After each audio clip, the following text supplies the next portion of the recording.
Yo, it's TCPWTK, the fly. You're now tuned in right now to Gully TV. Big dribble, big dribble. You know how we do. Soundtrack, yeah. Soundtrack. Yeah. So how did you appear? How were you able to appear on the Substitute? So all of that was thanks to the people that really gave a lot of us MCs on the West Coast opportunity to get heard, which was the Wake Up Show, Sway in the morning now. So it was Sway and Tech Show. They're originally from Oakland, from the Bay, and then they moved their show to LA, and they created a platform for MCs to, oh no, actually, that's wrong, but by way of them, by extension. They put me and Saphir and Ahmad on the Street Fighter soundtrack, and from there it opened that door with Priority Records to do the Miami Life record. So they reached out to me. Before I was even signed, they were offering me a record deal, but then they gave me an opportunity to do another soundtrack, and it was a Street Fighter soundtrack, so that's why I did it. Before we go on, since we're talking about soundtracks, this is a different era where you're in. Soundtracks don't exist. Yeah, they not relevant. Explain to my my viewers the significance of soundtracks so back in the day. Once upon a time, there were phones with cords on them. And beepers. But no, being real, let's see. So normally there's scoring to a movie. Okay. So that's the stuff you hear in a movie when the drama or the love, making music, whatever. Right. But also within a movie, there will be real actual songs. So maybe when you watch, nowadays, what they still use actual songs for is the trailer. 9 times out of 10, the trailer is somebody's song that you already like, and they put it, you know, they may remix it and make it more epic sounding to fit the sound, right, to fit the movie. But the trailer, back then, what they would have was 2 separate things. The score was the score of what was actually in the movie, and then the soundtrack would be something you could buy that was music that may not be in the movie, but it was inspired by the movie. Okay. Okay, you broke down the difference. So yeah, Miami Life was actually part of the score. Yeah, because it during one of the high school scenes it came in, and we might have got we might have been the outro song too. So I think you were. Yeah, we might have been the end credits. So yeah, no, it was a great look and great opportunity.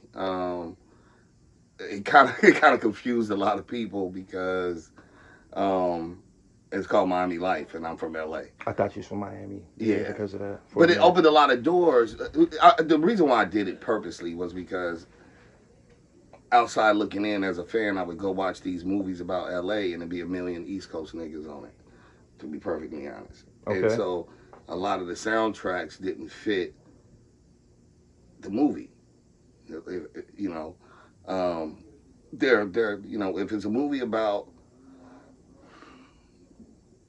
I don't know, rabbits, don't make songs about sharks. Right. You know what I'm saying? And get motherfuckers that know about rabbits to talk about the experience of a rabbit. And so my complaint as a fan would be sometimes I would buy these soundtracks, although I liked the artists, they weren't capturing the essence of the movie. Okay. So I felt like if I was given an opportunity ever, it was just, again, I'm just a fan at the time. I'm just like, if I ever get a chance, then I want to make the song be inspired by the movie, which takes a degree of acting. I'm not from Miami, but what I did was just kind of put myself in the same position. Right. You know, whatever. Any young black kid don't want to go to school, want to get money. And I just called it Miami Life. It could have just been like growing up, going to school in the hood.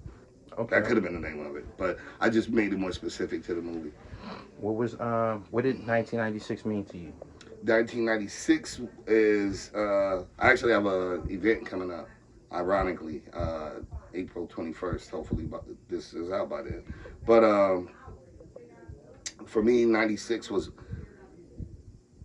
the year I was able to be heard. My album came out that year. And it was just it was a competitive year in hip hop. Like, it's so many. Like, honestly, I made a great album, but so did so many other people. So that was like, on a weaker year, I could have had the album of the year, but that year, everybody dropped. Like Nas, it was so many. Outkast, AT Aliens dropped.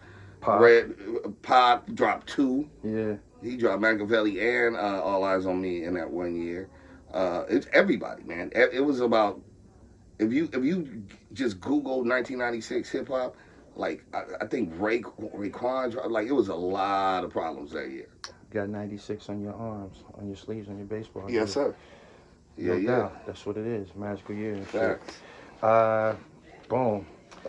96, you made a debut with an album. You chose the title from ELDRIDGE CLEAVER. Correct. Give me some math behind the title. Yeah, I wasn't always the most law-abiding kid. So, you know, my father was a police officer. I think I was rebellious. I was a hardhead. I did stupid shit. So I ended up in juvenile hall. And I got a lot of books. My mom brought me a lot of... So I went to juvenile hall and then eventually I had to go to YA, Youth Authority, and then to the county. I just took a deal as a minor to just get my time over with quicker. But long story short, my mom was able to bring me lots of books and snacks and shit because juvenile hall is like the least your kid. You know what I'm saying? So it's not super, super locked down unless you wild it. And she brought me a gang of books. And one of the books she bought was that. And I was semi-familiar with, I had heard ELDRIDGE CLEAVER's name. I knew, you know, he was part of the Black Panthers. I had never read anything from him. But the book really resonated with me out of everything that I was reading. It resonated the most really because it's not a linear book. It's not like, hey, I was born and then I died. It's more of him reflecting on different parts of his life. Some of it is happy, some of it is sad, some of it is about racism, some of it is about women. It's just him having these random thoughts. Like if he was just kind of chalking it up with somebody, and, you know, and they was just kind of giving you game, you know. And that's what really resonated with me was you could see yourself, or at least I could see myself in my confusion, my frustration, my anger, my disappointment with myself, you know, in some of his examples, his experiences.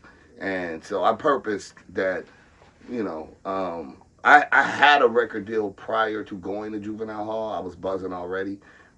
I lost that deal. Basically, Farside got that record deal. And what I thought was, well, if I ever get a chance to make an album, I want it to be like this. I don't want to do 10 songs about growing up in LA and it's hard in the streets, because although that is real and true, it's not my only reality. I also have fun, and I actually love my mother, and I like to fuck chicks, and I get drunk. You know what I'm saying? The homies smoke weed and sell dope. Sometimes I just want to read a book. I like sharks. I like dinosaurs. Like, I like to talk about all of it. What I wanted to do was create an honest album, which is rare, and it was rare back then. It's even rarer now because everybody's trying to make the same record over again so they can have the hit record that will go on the radio or go viral and get them, you know, next to Drake. Right. So everybody's doing the same record over and over the fuck again, which I never had an interest in that. It's probably a bad business model, but I'm more of an artist than I am I'm a hustler trying to make it off of rap type nigga, to be honest. Okay. Do you feel that you got your point across with the debut album? No. No. I'm extremely, and I don't even like saying the word, I'm probably the greatest rapper you never heard of. I will fucking shut down anybody you think is great, and if we go bar for bar and album for album, line for line, I'll bar any nigga that you think is good, and the people don't know that. And that's just the facts of the matter. Line for line, you can start from Solo Nice and strip away who sold. But this shit ain't called who sold the most records, or who's dating the coolest chick, or who got a Nike deal. This shit called rap.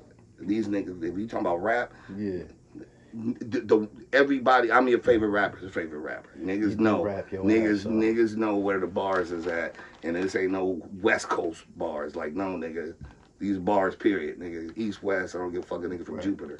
Nigga, line for line, one of the not to be fucked with, and arguably line for line for the body of work, linear lines, rhymes. I always say very few people could have wrote Nature the Threat, Interview with the Vampire, Just my brain. I could write gangster shit. I could write the story. I could do a whole bunch of punchlines. I could do battle rap, a whole bunch of gun bars. You know what I'm saying? All I gotta do is keep looking at how many guns and figure out a 9 and then compare that to a basketball jersey. I know how to do all that, but niggas can't do what I can do. One of your more standout songs to me wasn't lyrical, wasn't gangster. Part itself. It was more so heartfelt. Oh, my bad, one time.